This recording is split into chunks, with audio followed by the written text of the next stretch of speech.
नमस्कार, स्वागत है आपका। आप देख रहे हैं द न्यूज और मैं रानी गुप्ता आपके साथ। इस वक्त की बड़ी खबर सामने आ रही है लोकसभा से। दरअसल आज टेलीकॉम बिल पेश किया गया है केंद्रीय मंत्री अश्विनी वैष्णव के द्वारा।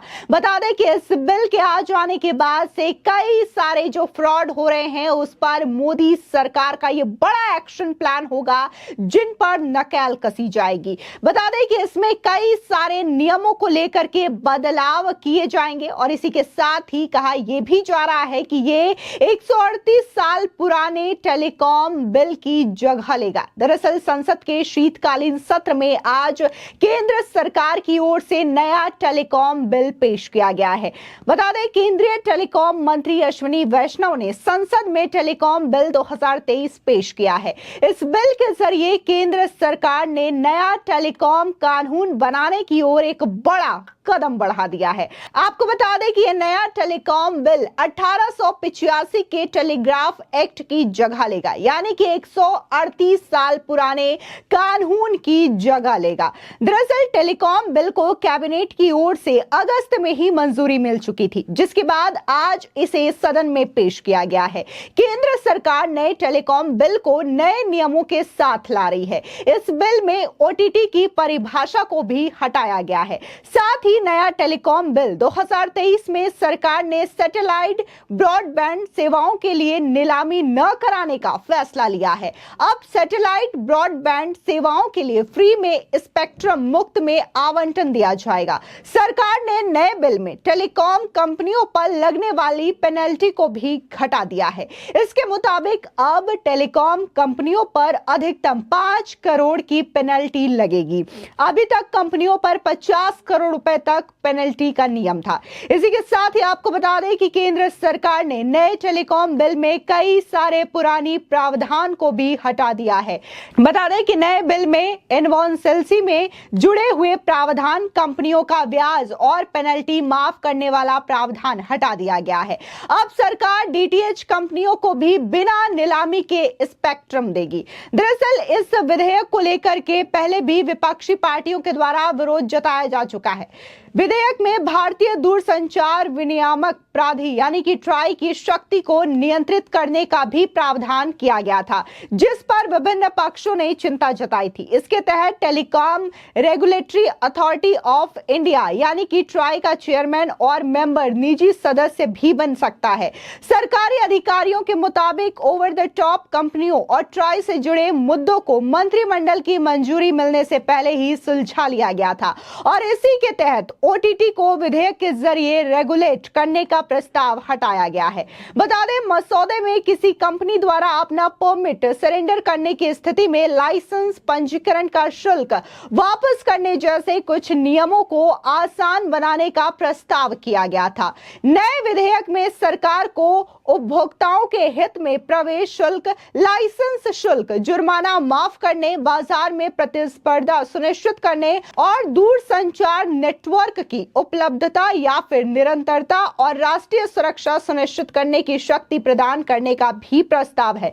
यानी कि पूरी तरीके से भारतीय नागरिकों के हित को ध्यान में रखते हुए इसमें बड़ा बदलाव किया गया है और केंद्रीय मंत्री अश्विनी वैष्णव के द्वारा आज सदन में टेलीकॉम बिल को पेश किया गया है। फिलहाल जिस चीज को लेकर के विभिन्न पक्षों के द्वारा आपत्ति जताई गई थी, तो इस चीजों को मसौदा तैयार करने के दौरान ही सुलझा लिया गया था, जो कि चीजें अगस्त में ही हो गई थी और अगस्त में ही टेलीकॉम बिल को बकायदा मोदी कैबिनेट की ओर से मंजूरी मिल गई थी, जिसके बाद शीतकालीन सत्र में दिसंबर में इसे पेश किया गया है। जाहिर तौर पर जिस तरीके से तमाम जो नए प्रावधान इसमें ऐड किए गए हैं या फिर पुराने प्रावधानों को हटाया गया है, इसको लेकर के कहा जा रहा है कि जल्द ही ये बिल जो है वो पास भी हो जाएगा। क्योंकि अगर हम लोकसभा में आंकड़ों की बात करें, जिस तरीके से बीजेपी के मेंबर है, एनडीए के मेंबर है, तो ऐसे में माना जा रहा है कि इस बिल पर चर्चा हो जाएगी और इसके तत्काल बाद इस बिल को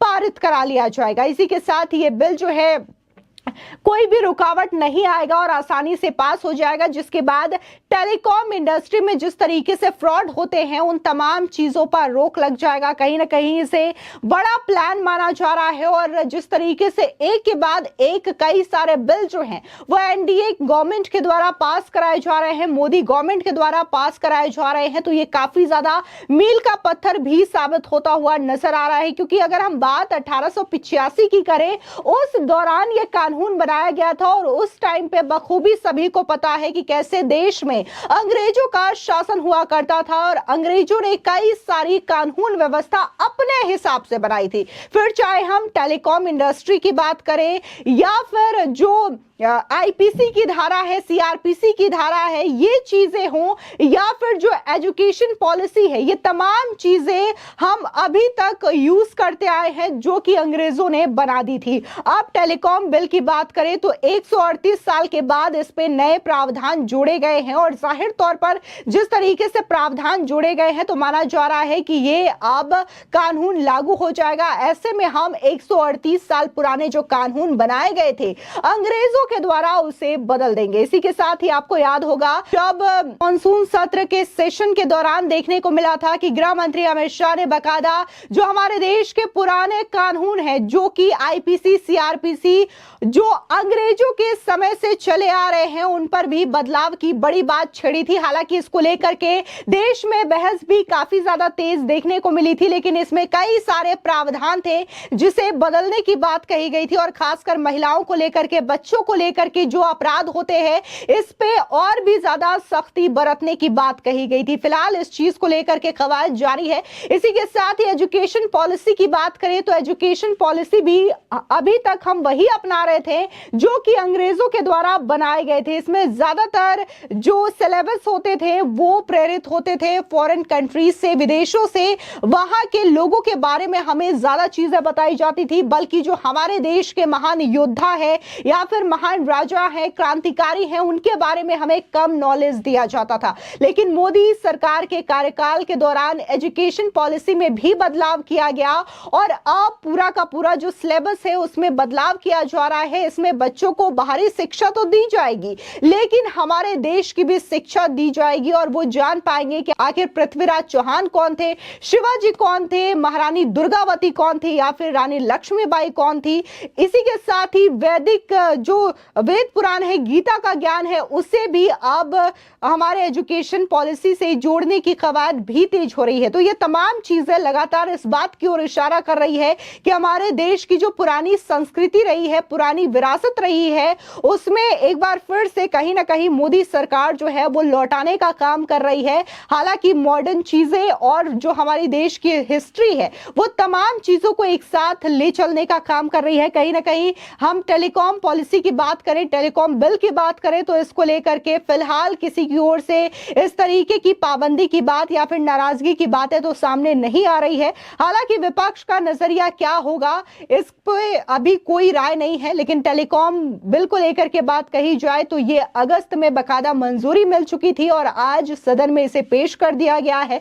अब जल्द ही इस बिल के पारित होने का इंतजार है ताकि ये 1885 के पुराने कानून की जगह ले सके। फिलहाल इस पूरे मामले को लेकर के आपकी क्या राय है हमारे कमेंट सेक्शन में जरूर बताएं। धन्यवाद।